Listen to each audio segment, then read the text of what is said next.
we have to take care of our needs if we want to be able to take care of our children's needs. We are on 24/7. So we have to find ways that we can fill ourselves up, before we deal with our kids. Now that might mean sitting down for a meal before our kids come home. If you're hungry and you're trying to fill all your kids' requests and everything, you're going to be a different parent than if you have taken care of your needs. And that doesn't only go for physical needs. It goes also for our emotional needs and just doing things that we enjoy. Do you want to wake up feeling like you are stepping into who you are meant to be, into the best possible version of you? What if I told you that the key to your best life, health, and happiness are all around you? You just have to find what works for you. I'm Hope Pedraza, and I believe that there isn't just one way to live a healthy and meaningful life, and that all you need is a little inspiration to make changes that last from the inside out.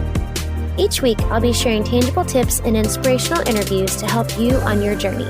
These are the steps to take to improve your life and live with purpose.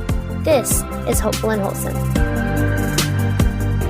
Hey y'all, welcome back to the show. Today I have on this show Leah Miller. And now Leah is a learning and behavior specialist, and she has really been in the game for a long time. She has been teaching and mentoring parents and children for over 20 years. She has written educational curriculums. She's appeared on PBS. She's been featured in Motherhood magazine and a bunch of other summits, and she's written children's books. So she's really done it all when it comes to talking about parenting and about family. And that's exactly what we're going to talk about today. And I love this conversation because it's such a shift from what we've been talking about in terms of like nutrition and wellness and mindfulness and all of that, because it really is a real conversation on parenting and on intentional parenting and what exactly that means. We talk about not only about intentional parenting, but we talk about leadership, how to create leadership in the home, really how to create like rituals and routines within our families to create connection and create a calm environment. It's a really great conversation. I really think you're going to get a lot out of this. For those of y'all who are listening who have families, or you plan on creating a family, she has such good takeaways and really tangible tips to bring with you to implement in your own family. So let's jump in. All right, y'all, let's jump in. I'm here with Leah Miller today, and she is a learning and behavior specialist. And we are talking today all about such an important topic, and actually one we haven't had on the show before, which is parenting. And I know most of y'all listening are parents out there. And so this is such a relevant topic. And I'm really excited for her to share all of her wisdom and insight. So thanks so much for joining me today, Leah. My pleasure. Thank you for having me, Hope. Yeah, you're welcome. So I want to start a little bit with, because I know you do a lot with parenting, and you've been in this world for so long, just teaching, mentoring parents and kids. And so I want to talk a little bit about what you call intentional parenting. Can you tell everybody listening what that means? Okay, sure. Okay, we get instruction for every single thing that we do when we go to school. If we learn a trade, if we learn a profession, we go to school and we learn years to master that profession. But now when we're talking about children and we're talking about raising human beings, what probably the most important job that we ever have, there is no training involved. There's not. We come into parenting with just not knowing anything. And, that makes it very, very hard. And I know so many parents that they just want to be great parents, but it's very difficult to do that without training. Now, a lot of us have had good examples as parents, and some of us have not had great examples as parents. So if we haven't had, or even if we have, it's different when you're being parented than when you're actually parenting. So intentional parenting is really learning about timeless parenting skills that really help us to understand what makes good parenting, what makes good communication. How are we able to put in the routines and the practices that make parenting work, that make us be able to communicate with our children on a positive level? Because we all want to have homes where our children are thriving and they're feeling happy and healthy and excited to be in their homes. So intentional parenting is really taking these principles and very, I would say, intentionally putting these principles into our lives, into our parenting, and then really seeing the results that we get when we do use our intentional parenting methods. Yeah. So you mentioned like routines and things that parents should be putting into place. What do you recommend as far as like routines and rituals that we should really be focusing on as parents? Right. So, children thrive on routine. They thrive on structure. And I happen to be a teacher, so I know that just from managing a classroom. But, there are some parents that are more structured and there's some parents that are less structured. And a lot of times parents don't understand why things were so chaotic in their homes. And like I said, children need that structure. They like to know what's coming. That gives them security. It gives them the feeling that they have some control over their lives. So they like to know what's coming next. They like to know when they're going to be eating. Like to know, and then they can pace themselves according to those structures. And I always hear from parents that the summer vacation is so difficult for them. And why is that? Well, one of the reasons is because when kids have been in school the whole year, they can tell you what they're doing at every single hour of the day. They know exactly. And all of a sudden they're home and there's no structure. And It doesn't mean that the parents aren't organized. It doesn't mean that they don't have some structure to the home. But when parents can kind of build that structure into a child's day, things start to change in a really dramatic way. Right. So that's basically what I'm talking about when it comes to routines, and as well as rituals, because we live in such a fast-paced life today, and we're running all the time. Mothers have jobs, they have many responsibilities, and sometimes our homes can feel like hotels. We're running in and out. We're not, we don't have that family feeling anymore because we're so busy. So we have to also build that into our homes. We have to build that kind of structure so that our kids feel that there's something special about our family. There's special things that we do together. There's special things that are happening that bring that feeling of family, that bring that feeling of security, of just having fun together, of just doing something special together because we enjoy being together. Yeah. Yeah. No, I love that. And I think that is what happens, right? We just get so busy that we don't have time for each other. So what do you recommend? Do you have any suggestions for busy? And I say busy feelings. I mean, let's be honest, we're all busy, right? We all have a million things going on. So what are some ways, or do you have any suggestions how we can kind of build that in? Because I agree, it's so powerful to have that time where your kids know, like, this is what we do together. Like, how do we build that into our busy schedules?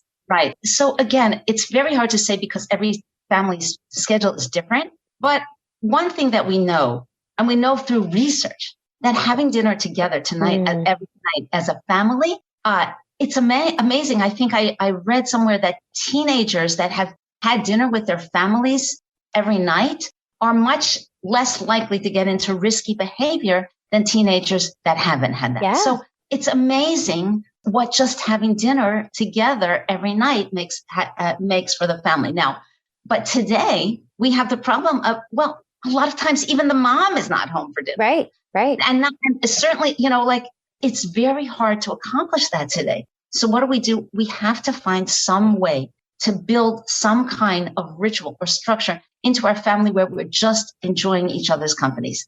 And that might mean just, at least on the weekend, to make some kind of a meal together, to make some kind of a practice reading together, something where the family feels they're just hanging out together and they're having a good time being together, not doing something, not running somewhere, but just enjoying being together. Right. And unless we schedule those things, they will not happen because something will always come up. Something will always get in the way. So that's why it's called a ritual. In other words, we have to really make that time. And of course, I'm not saying there might be times where we can't do that. But in general, if the kids know that, at least once a week, we're going to get together, we're going to set the table, we're going to have a nice dinner together, that makes a tremendous difference because the kids look forward. They have something to look forward to. They get maybe some special food, or they get something, maybe there's a special conversation that happens. So there's all kinds of things that we can do to make it a more exciting and continual experience for our kids. Yeah. So again, like I said, some families don't have that ability to get together for a meal. Find some time where the whole family can get together, doing something and just enjoying each other's company, and do it every week. Yeah. I love that. That's great advice. So you talk a lot about leadership and about how we as parents can give our kids leadership and be like a leader in the home. So can you just kind of speak to that and really like the difference that it makes in our families in our relationships with our family when we do give our kids leadership? Okay. So again, I'm going back to the classroom because it's a great visual. Mm-hmm. If you could imagine where there's a classroom where the teacher is very much there and very much present and very much directing, not necessarily dictating, but directing what the children are doing. And just think about how, there's a busy hum and kids are doing things and they know what they're supposed to do. And there's that structure, as opposed to a classroom where the teacher is, let's say, just out of school and doesn't really feel so confident about being in front of the class. And kids will take the lead. If there is no leader there, kids will take the lead. Mm-hmm. And they will, unfortunately do things that are not necessarily positive or not necessarily productive. So it's the same thing in our families. Leadership is not something that's natural for a lot of people. And it can be hard to step up and take that position. So it's something that we really have to learn, and we have to practice, and we have to even practice in the mirror of just being present and being the one that directs the traffic.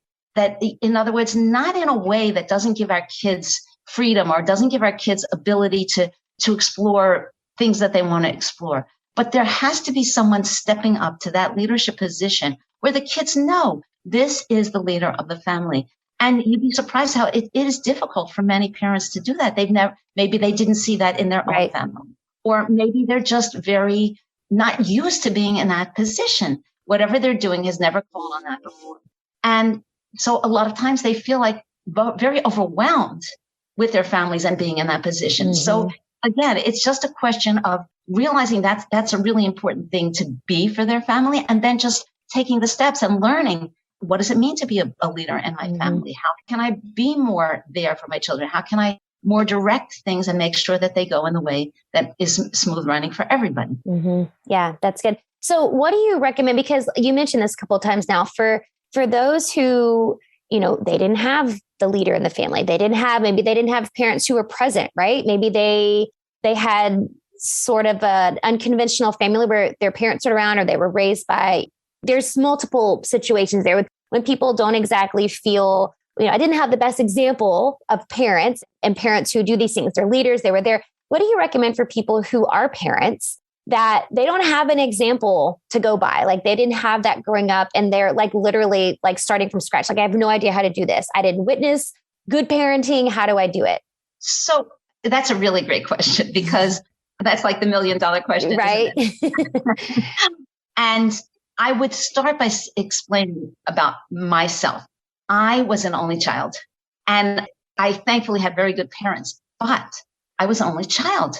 And also I was an only child, and I loved big families. When I saw big families, I thought that, wow, this is so exciting. I wish I had a big family like that. It's not that I didn't enjoy being I did, but I just thought it was so fun. Brothers and sisters get to play together. And I always wanted a big family. And then I decided I was going to have a big family. And I had 6 children. Oh my gosh.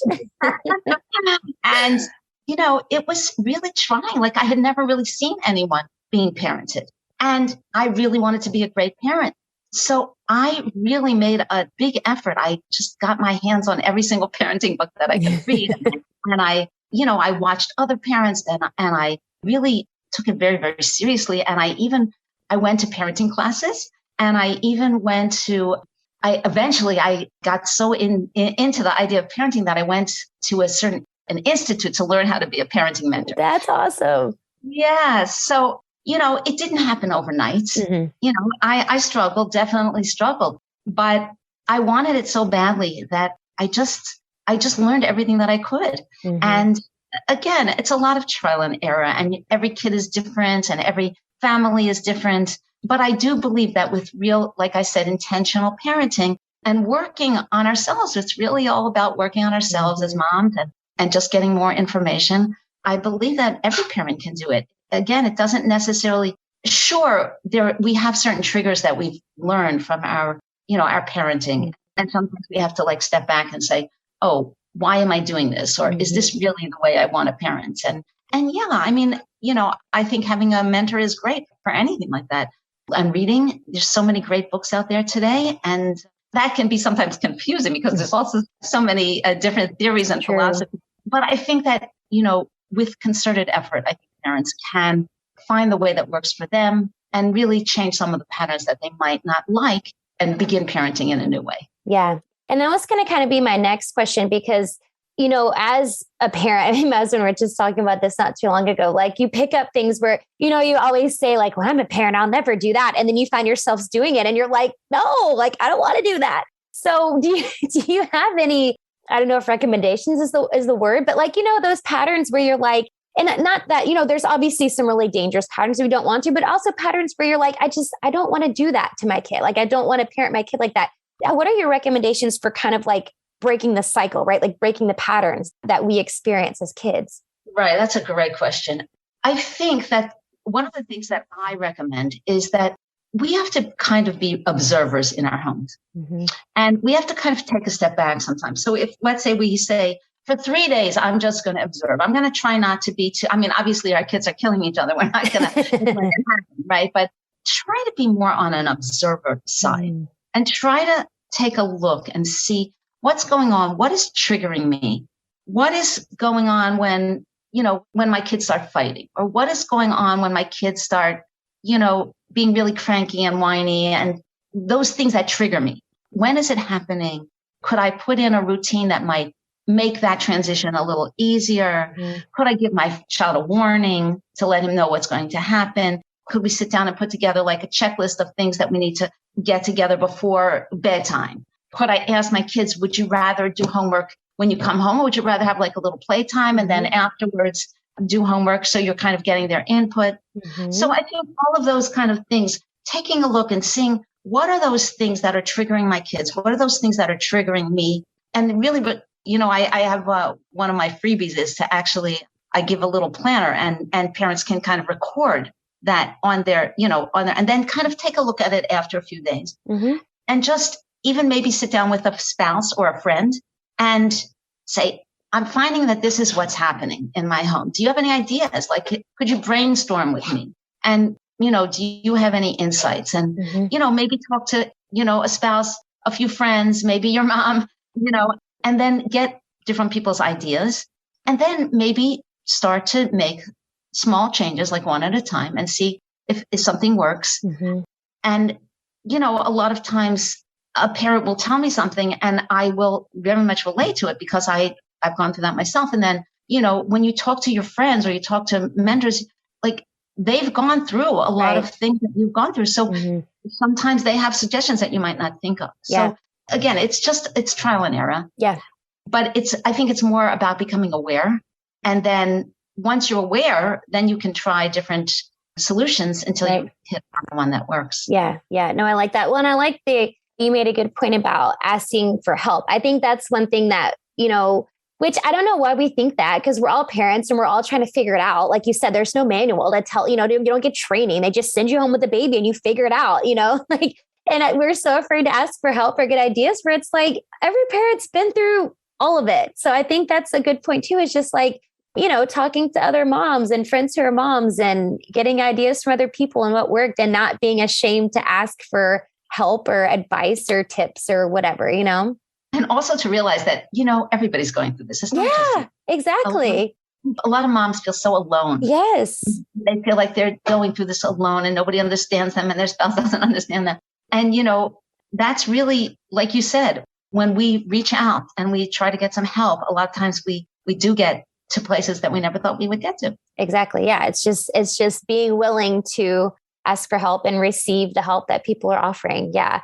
I love that. So I like to give people kind of like some tangible things to take away with. So do you have any, like 3 is always a good number I like to put out there. So do you have like 3 or 4 tips for people who really want to start implementing more intentional parenting, things they can start implementing now with their families? So I think planning has a lot to do with great parenting. Planning, a simple thing. We have to take care of our needs if we want to be able to take care of our children's needs. We are on 24/7.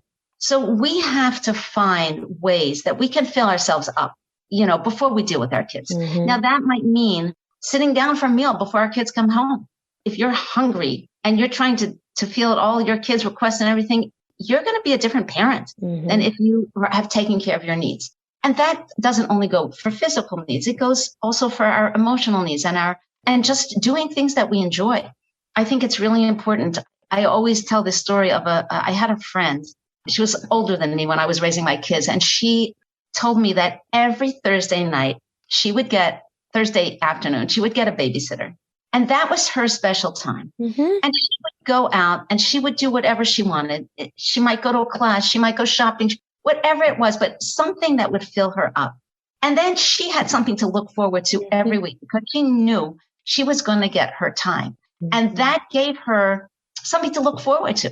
It gave her something to I'm going to get my time. So even though I'm giving and giving and giving 24/7, I know that I am going to have a few hours once a week. Yeah. And that really helped her. And so again, it has to do a lot with self-care, that if we're taking care of ourselves, we can show up better for our kids. That's one thing. And then the second thing is I think we really have to get informed about parenting.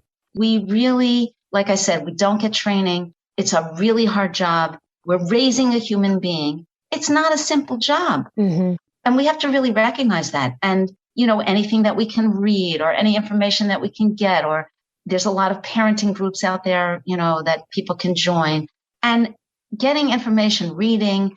Again, we don't have so much time, but, we do spend a lot of time in our cars and we do shuttle our kids around. So, we can use that time to learn. Yeah. We can use that time to better ourselves. So that's one thing. I think getting our spouse on board, that also helps, that, we get a little extra help if we can, or a little extra free time if we can. That's really helpful. And again, I really think that, having a ritual, enjoying each other's company, that really makes a tremendous difference. Yeah. Building that into our schedule, just like we do the laundry, we have this one time a week where it's not negotiable. Yep. We just get together as a family, because otherwise it's just like fielding requests and fielding, taking care of physical needs. And it can get very wearing and difficult. And having that time where we remember, we're doing all this because we're a family. We love each other. We want to be together, and making that something that is just not negotiable. We just have to build that into our week, just like we would build any other responsibility. Yeah, I love that. Those are great tips. I love those. Those are perfect. So I do like to finish with the same question I like to ask everybody. But before I do that, can you tell everybody where they can find out more about you and, your books and your trainings and all the things that you have that help with all their parenting needs? Right. Okay. So I'm on Facebook at leahmillerparenting.com. I have a special group for moms where we talk about all things parenting, and that is Power Parenting Moms. Sure. And that's a great group. It's we're really growing, and we have some really good engagement there. So we would love to see you there. If anyone has any individual needs, they can reach out to me. And I'm starting a group program soon. So perfect. That's great. Your community is perfect place. I mean, we were just talking about asking for help. Like, what a perfect place is a Facebook group of other moms that are looking for all the same things. So that's perfect. Exactly. We don't have to be embarrassed or yes, exactly. I love that. I love it. Perfect. And of course, I'll put the links to all of that in the show notes so y'all can look up everything that she's got going. But my last question that I want to ask you is, what do you think is the most important thing you can do to live with purpose? That's a great question. I think that this is another thing. I think that families can make goals together. We have a mission as a family. What is your mission as your family? What is the mission that you're going to pass on to your kids? What is your legacy? I think that moms are in a tremendous position to do that, because we are really, if you think about that, we're shaping the next generation. What we do with our kids determines what the next generation is going to be all about. Mm-hmm.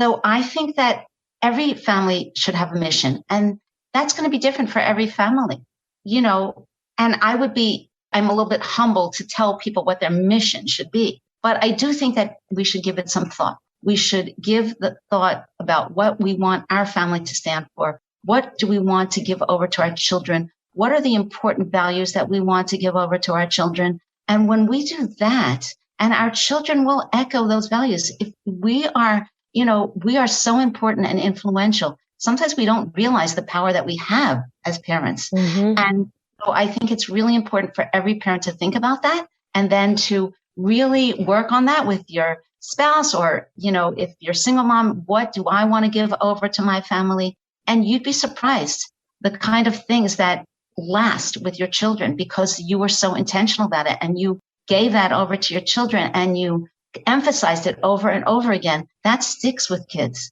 and they'll be able to say, oh, my family, it was so important that we did this together or that this was something that we really believed in or my mom always said or my father always said, so you'd be surprised how those kind of things stick. And when we give thought to it, we plan and we put intention to it, I think there's nothing greater that we can do in the world than giving that to our family. I love that. So that's a beautiful answer. I love that so much.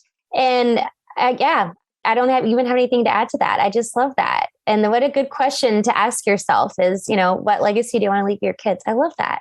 Thank you so much for sharing all this, Leah. I appreciate all of your insight and I'm excited to share all these links with everybody so they can follow you and just feel supported in this whole parenting journey. It can be a lot. And so I'm excited to share all this so they can get some support and everything. So thank you so much for everything. My pleasure. And thank you for your positivity.